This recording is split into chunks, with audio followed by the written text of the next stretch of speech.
He found a cabin in the woods. Then people started, but not the way you'd expect. My name is Miles Carter. I'm 34, a freelance photographer, and until last October, I considered myself completely rational. I believed in facts and things I could see through my lens. That belief shattered during a trip I took to the Smoky Mountains, one I planned as a way to get away from the noise of city life. I'd just finished a brutal stretch of work, 10 weddings in 2 weeks, and I needed quiet. A friend of a friend told me about this hidden rental cabin deep in the forest, supposedly off-grid, disconnected from everything. Perfect, I thought. No cell service. No internet. Just me, my camera, and some whiskey. The cabin wasn't listed online. I got directions scribbled on paper, with instructions like to turn left at the fallen tree and walk past the creek until you see the red ribbon tied to a branch. It was remote, sure, but it felt more like a fairy tale than a vacation plan. When I arrived, dusk was bleeding into the trees. The cabin looked older than I expected. It sagged slightly on one side, and ivy curled up its wooden legs like it had been trying to drag it into the earth for years. Still, it was beautiful in that eerie, time-forgotten way. Inside, the air smelled like cedar and something else I couldn't place at first, wet stones maybe. The walls were covered in old photographs, none of which made sense. Faces blurred. I scratched out. A little girl standing in front of what looked like this very cabin, but surrounded by snow. It was October. There was no snow for hundreds of miles. There was no electricity, as promised, but the place had a fireplace, a gas lantern, and a thick journal resting on the wooden table in the centre of the room. The cover read only one word: return. I should have left then. But I didn't. That night, I lit a fire and opened a bottle of bourbon. I flipped through the journal expecting musings from another city dweller like me, just pages of people rambling about peace and birdsome. But it wasn't like that at all. The entries were off. Erratic handwriting. Dates that went backward. Mentions of a woman with roots for fingers and the noise in the well. At first I thought it was a prank, someone trying to scare off visitors. Then I heard the knock. 3 short raps at the back door. I froze. There was no one for miles. I hadn't even passed another hiker all day. I went to the back door with my flashlight. Nothing. But when I returned to the table, the journal had moved. It now sat open on a page I hadn't seen, in the same erratic scroll. You heard her too, didn't you? I stared at the words for a long time, not knowing how to answer, not knowing who I would be answering to, or what she meant by heard her. And then I noticed something else. My own name, Miles Carter, written in the margin, in a different ink, in handwriting that looked exactly like mine. I didn't sleep that night. Not because I was scared, at least. Not in the way you think. It was more like my body refused to let me relax. Like some primal part of me knew something was off, even if my conscious mind was still scrambling to rationalize everything. The journal stayed on the table, my name staring back at me like a challenge. I kept telling myself I must have scribbled it earlier without remembering. Maybe I was drunker than I thought. Maybe I had written it as a joke. But I don't joke like that. And I sure as hell don't imitate my own handwriting from a third-person point of view. Around 4 a.m, I heard it again. Knock. Knock. Knock. Same rhythm. Same spot. Back door. This time, I didn't grab a flashlight. I just opened the door. There was no one there. Only the night, thick with fog, and a faint smell of rot. Not decay exactly. More like soil that's been turned too many times. I stepped outside and felt the cold wrap around my ribs like fingers. That's when I saw it. A trail of small, barefoot prints in the mud, leading from the woods directly to the cabin. They stopped at the door. No return prints. No animal tracks. Just human feet. Small. Child-sized. I didn't go back to sleep. I sat in a chair until sunrise, holding my camera like a weapon. In the morning, I snapped photos of the prints, but when I reviewed them on my camera, they were gone. The photos were blank, just wet earth. At that point, I made the decision to leave. I packed my gear, locked the door out of habit, and hiked out the way I came. Only, I couldn't find the trail. I walked for hours. The ribbon that had marked the path was gone. So was the creek. I circled back, thinking I'd made a mistake.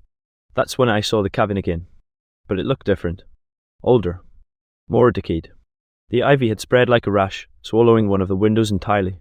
The front door hung crooked on its hinge. I swear it hadn't been like that an hour earlier. When I stepped inside again, the temperature dropped instantly. The journal was still there, but now open to another page. New entry. She knows you're trying to leave. She's following the routes now. I slammed it shut. This had to be a joke. Some sick psychological experiment. Cameras hidden somewhere, watching me lose my mind. I started yelling. Very funny, you got me. Bring out the film crew. Silence. Then I swear this on my life, the fireplace flared on by itself. No fuel. No spark. Just whoosh, and there it was. Fire. And carved into the stone above the mantel, A new word had appeared. Stay. The journal was burning. I grabbed it, tried to beat the flames, but it disintegrated in my hands. Pages turned to ash, words vanishing before I could read them. And then I heard the sound that made my blood freeze. Olaf? Thought. Guttural. Like a child who had forgotten how to be human. It came from under the floorboards. And I swear, it said my name. I should have left. I had all the reasons in the world to turn and run, yet my legs felt like concrete. I wanted to scream, to break free from the heavy weight that seemed to press down on my chest. But there was something else, something pulling me in. A strange compulsion, like the earth was calling me closer. I stood there, frozen, listening to the voice beneath the floorboards, that sickeningly soft laugh still echoing in my mind. It was a child's laugh, disembodied and wrong. I could feel the floor vibrating, as if whatever was down there was moving, pressing against the old wood. I backed away slowly, not daring to take my eyes off the spot. The air felt thick now, like I was suffocating in a vacuum. I don't remember how I ended up outside, but when I looked up, the sky was bruised with dark clouds. It wasn't supposed to rain today. No one mentioned a storm. Yet, I could hear thunder rumbling in the distance, growing closer. There was no time. I had to get out of there. I ran. My feet flew through the mud, and I didn't care how many branches whipped at my face. But the path was different. The woods looked foreign now, each tree unfamiliar, the undergrowth denser than before. The fog had thickened, clinging to everything like a damp shroud. And then it appeared again. The cabin. Right in front of me, just like before.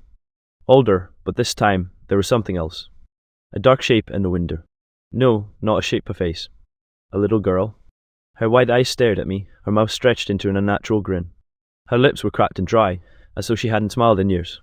Her hair was wild, tangled with roots and leaves. I screamed, but the words wouldn't come out. I stumbled backward, and before I knew it, I was falling. The ground gave way beneath me, and I landed hard in what felt like a pit.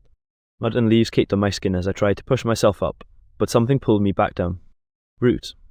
Thick, gnarled roots wrapped around my limbs, holding me tight, squeezing like a vice. I clawed at them, but they only dug deeper into my skin, pulling me toward the earth beneath. The air was choking. I couldn't breathe. Then I saw it. The woman. She emerged from the shadows of the trees, her body slithering like a serpent, her hands tangled with thick roots. Her fingers, no, they weren't fingers at all, they were twisted into knotted roots, long and ancient. Her face was a mask of rot, skin peeling away to reveal wood underneath. Her eyes, those eyes were not human. They were dark, empty hollows staring straight through me. You're not supposed to leave, she rasped, her voice like gravel scraping against bone. I tried to scream again, but my throat was closing. She stepped closer, the earth groaning with each step she took. Her mouth opened wide, impossibly wide, revealing rows of sharp, jagged teeth made of bark and bone. My heart was pounding in my chest. My legs were completely paralyzed by the roots that now bound me to the earth, pulling me down further. We will stay, she whispered, the word wrapping around me like a suffocating rope. And then, as I stared into her hollow eyes, the ground opened beneath me. I was falling into darkness. And then everything went black. I woke up in the same cabin. I know what you're thinking. This can't be real. But it was. The walls were rotting again, the air thick with decay, but everything looked strangely familiar, like it had been waiting for me to wake up. My body was sore, my limbs stiff, as if I'd been lying there for days. I pushed myself up, my hands sinking into the floorboards, the same wet, earthen smell filling my nostrils. I wiped my eyes, trying to clear the fog, but it didn't help. I could feel it. Something was wrong. I looked around. The journal was there. Open. Its pages were now fresh, new. I didn't even have to read the first sentence to know what it said. You're here now, forever. I stumbled backward, almost tripping over the fireplace. The fire was gone, the room colder than before. But there was something even stranger, something I hadn't noticed last time. The floorboards. They were shifting. The cracks between them seemed to pulse, like the heart of the cabin was alive, breathing. I walked to the door. It was still locked, just like I had left it. No key in sight. I turned back to the room. It was different. The layout had changed. There were no windows where they had been before. Just walls closing in on me, tighter and tighter, the air growing thicker. Then I heard it. A whisper. Miles. I froze. It was the same voice I had heard before, under the floor. But this time, it wasn't just a laugh. It was pleading. Desperate. A child's voice, but it sounded wrong. Twisted. Miles, don't leave me. I looked to the floorboards, where the whisper was coming from, and saw something moving beneath them, something small, shifting like a worm. But no, it was worse than that. It was a hand. Thin, bony fingers pushing their way through the cracks, reaching out toward me. I tried to back away, but my feet wouldn't move. It was as if the ground was pulling me toward the hole. The hand grew larger, more desperate, and I felt a chill crawl up my spine. It was coming for me. I grabbed the nearest thing I could, my camera. I raised it, hoping the flash would scare whatever it was away. I wasn't thinking straight. Panic was taking over. I snapped the shot, and for a brief moment, the cabin illuminated in the harsh light. That's when I saw it. The little girl was standing at the end of the room, her eyes wide and unblinking. She was wearing the same tattered dress from the photo in the journal. But there was something new. Her skin was peeling, like bark twisted and rotting. Her lips were thin, stretched into a cruel, mocking smile. She wasn't human. Not anymore. She pointed at me. And then she spoke, her voice coming from everywhere at once, a chorus of screams and whispers. "You took it from me, Miles. You took it all." I was about to scream, about to throw myself out the door, when I heard a sharp crack from behind me. The floorboards buckled beneath my feet, and I fell into the darkness. But it wasn't the earth that swallowed me.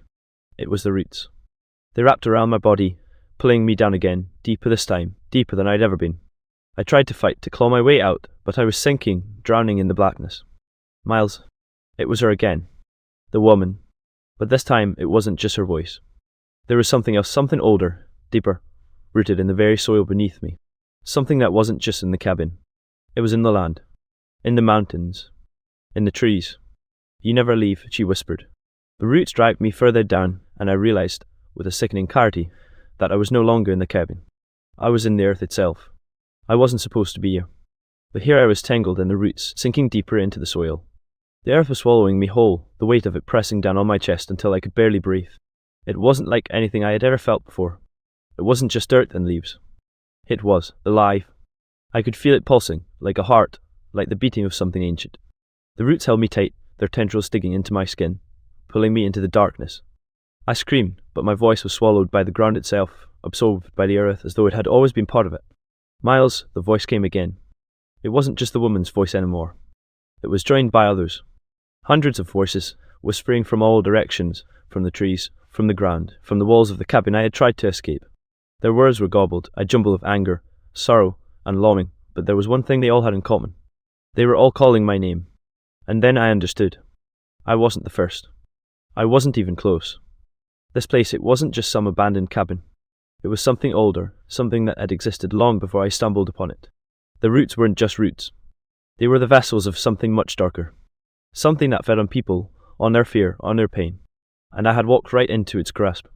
I remembered the photographs in the cabin. The little girl. The woman. The journal. The warnings. I had seen it all, but I hadn't understood. They had been here before me, each one of them.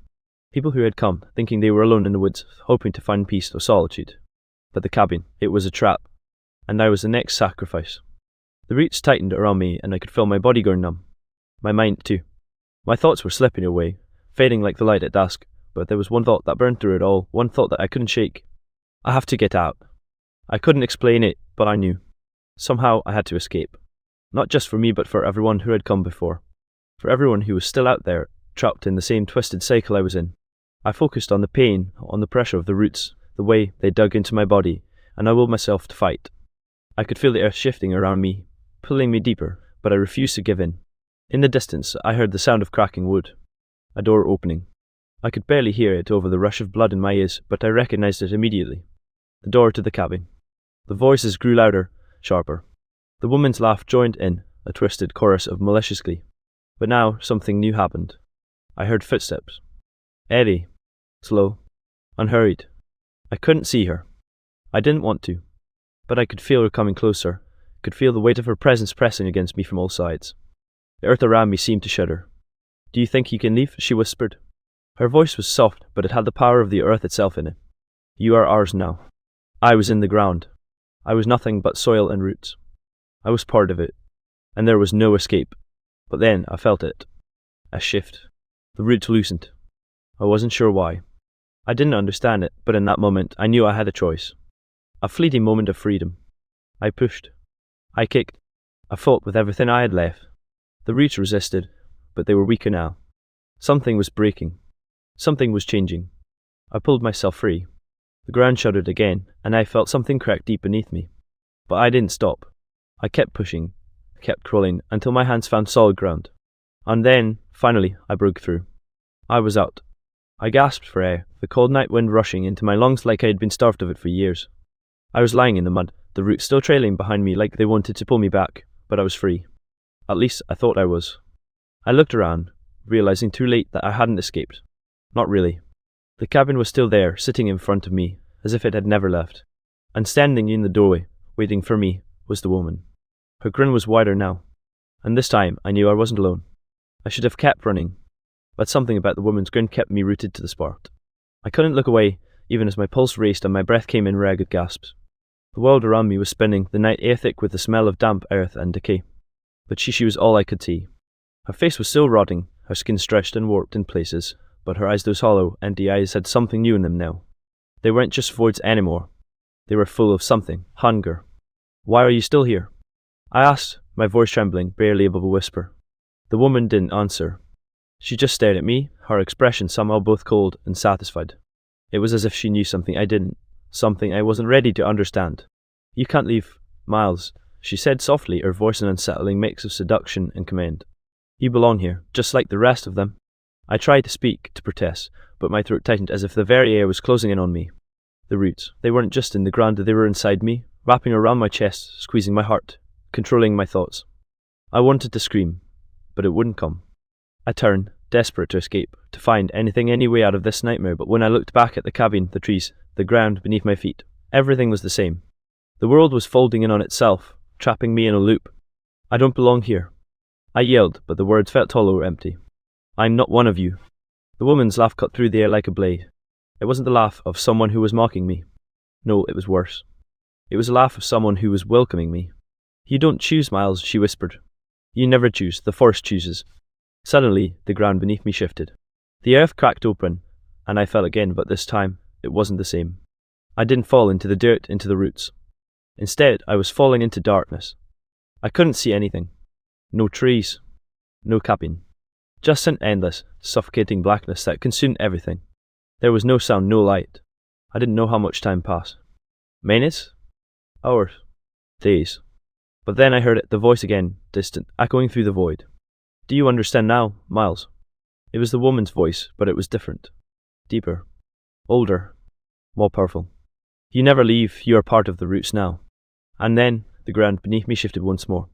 I gasped. I was back in the cabin. But it was different now. The walls were closing in, squeezing the air out of me, the roots creeping along the floor like snakes. The journal was open again on the table, and there was something new written in it. "Miles has returned, the roots have claimed him, he will stay." I tried to run again, but my feet wouldn't move. My body wouldn't obey me. The roots were already crawling up my legs, pulling me back toward the center of the room. My hands pressed against the walls, but they felt soft like flesh, not wood. The woman was there, her mouth stretched open in a grotesque, predatory smile. "You'll never escape," she said, her voice now a chorus of whispers. "Not as long as you breathe, not as long as the roots have you." And then I realized it. It wasn't just the cabin. It wasn't just the woman. I was part of the forest now, and the forest was never going to let me go. I couldn't scream anymore. There was no room for sound in this place, no space for anything but the suffocating weight of the earth pressing against me. I could feel the roots, coiling tighter with each breath, each desperate attempt to move. It was like being bound in chains, yet worse because these chains were part of the land itself, part of the very bones of the earth. I stared at the woman, her twisted form barely recognizable as human anymore. She was no longer just a woman. She was an embodiment of the force, the living, breathing force of nature that had never been meant to be understood, let alone escaped. Her hollow eyes flickered with an emotion I couldn't read, but there was something darker there now, something ancient and eternal. And then, for the first time since I'd entered this nightmare, she spoke to me not with words, but with understanding. "You see it now, don't you?" she whispered, and the air seemed to freeze around her words. "This isn't just my fate, it's ours." I didn't understand. I was lost. Drowning in confusion, fear, and the weight of the roots that pulled me deeper into the earth. But I looked around the cabin once more, and then I saw it. The faces. The walls, once bare and decaying, were now covered in faces. Hundreds of them. Maybe thousands. Men. Women. Children. All staring at me, their eyes wide with terror. Some were crying. Some were screaming silently, their mouths twisted in silent pleas. Their eyes were dull, lifeless, just like the woman's. And then I realized these weren't just faces. They were the people who had come before me. The ones who had vanished, like the whisperers of a forgotten dream. The ones who had been taken by the roots. They were still here, trapped in the cabin, in the walls, and the floor. Their souls bound to this place, just like ours now. "You became one of us, Miles," the woman said, her voice tinged with something like satisfaction. That's the price. We take those who wander in, we make them part of the roots, we make them stay. The roots, now completely entwined with me, were no longer a prison. They were a part of me. I could feel them in my veins, in my thoughts. I could hear their whispers in my mind, their ancient language vibrating through my bones. I was becoming one of them, losing myself, piece by piece, to the forest's dark embrace. "You'll never leave," she said again, but this time there was no malice in her voice, just a deep, unsettling truth. "You never left." I understood now. This was the curse. The trap. The thing that had been waiting for me. Not just the cabin, but the land itself. It had been watching, waiting for the next foe to wander in to take its place. I looked at the faces on the walls again, and this time I didn't see terror. I saw acceptance. They had been here too long, trapped in the cycle of suffering, waiting for the next one to join them. The next victim, the next soul to be claimed. I wanted to scream. I wanted to fight. But it was too late. The cabin had won, and so had the forest. I could feel it now in every fibre of my being. I was one with the roots, one with the land, and there was no escape, no running, no returning. This was my fate now. And, as the woman's grin stretched wider, I realized with horrifying clarity, I was a new face on the wall.